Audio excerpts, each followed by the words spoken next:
It probably comes as no surprise that surrogacy is a very, very expensive endeavor. And that is true even in a country like Canada when surrogates can't get paid. There's just so much to pay for.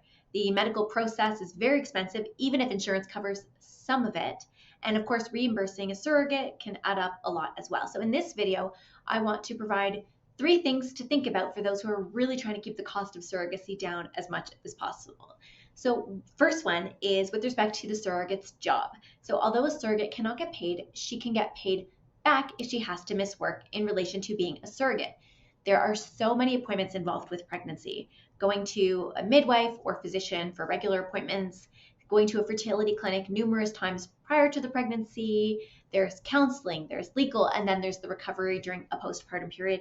There might also be a period of time when a surrogate can't work. Either she's on bed rest or her work at the very end is just not possible or dangerous for her or the fetus. So there's a lot of lost income, and that can be paid back because it's not paying her to be a surrogate. It's just making her whole. So she's not actually subsidizing the pregnancy. So one way to save money is to look specifically for surrogates who have employment insurance. So within the province of Ontario, for example, a surrogate who has a job where she gets EI if she's off is really beneficial to intended parents because she is eligible for pregnancy leave. So if she needs to go off work for some reason during the pregnancy, there's a good chance that she's been paying into a government program that will pay her something back. Maybe not 100%, but certainly something in many cases like pregnancy leave, where if she leaves work a little bit early and then goes back a few weeks after the birth, the intended parents won't be entirely out of pocket for her entire income. So someone that's an employee with employment insurance is often going to be cheaper than somebody who is self-employed. Not to mention, it's just much easier to calculate what that lost income is and have a paper trail and not worry about whether you're getting it right. So that's certainly one way to save money. A second way is to avoid using an agency. Now, surrogacy agencies can be incredibly helpful, especially for intended parents who have no idea where to find a surrogate. There's no one in their life that they can ask or would ask. They don't know how to find a surrogate. So agencies can help with finding a surrogate and can help along the process as well, helping hold their hand at every step and making arrangements and make things easier. They can manage the reimbursements to the surrogate. They can add a lot of value. But for that value, there's a price.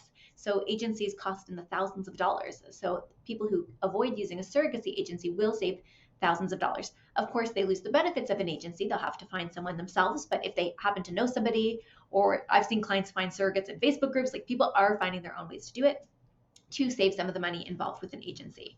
And then, of course, they'll have to become educated on what that means and manage the reimbursements and so forth themselves, make all the appointments and do what an agency would do on their own. But for some people, the cost savings will be worth doing that extra work.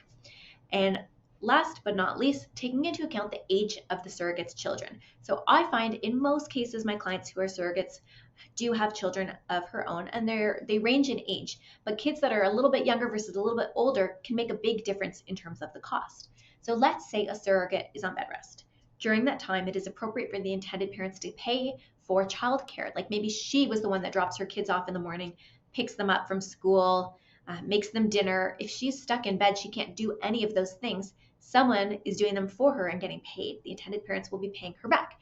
Kids that are 4 and 7 are very different than kids that are 12 and 14. So the age of the kids will factor into how much could be needed for childcare in the event the surrogate is needing to pay somebody to watch her kids while she attends appointments, or if she's on bed rest or recovering after labor and delivery. So if the kids are able to get themselves to school and they're a lot more self-sufficient, the possible amount for childcare could end up being a lot lower end of the spectrum versus higher based on the ages of the kids.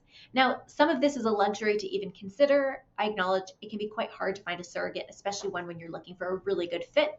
But to the extent intended parents can keep these things in mind, it can result in savings of thousands of dollars. So a quick recap: 1, a surrogate who has employment insurance; 2, avoiding a surrogacy agency; and 3, selecting a surrogate whose kids are a little bit older rather than younger, are all ways to save money during the surrogacy process.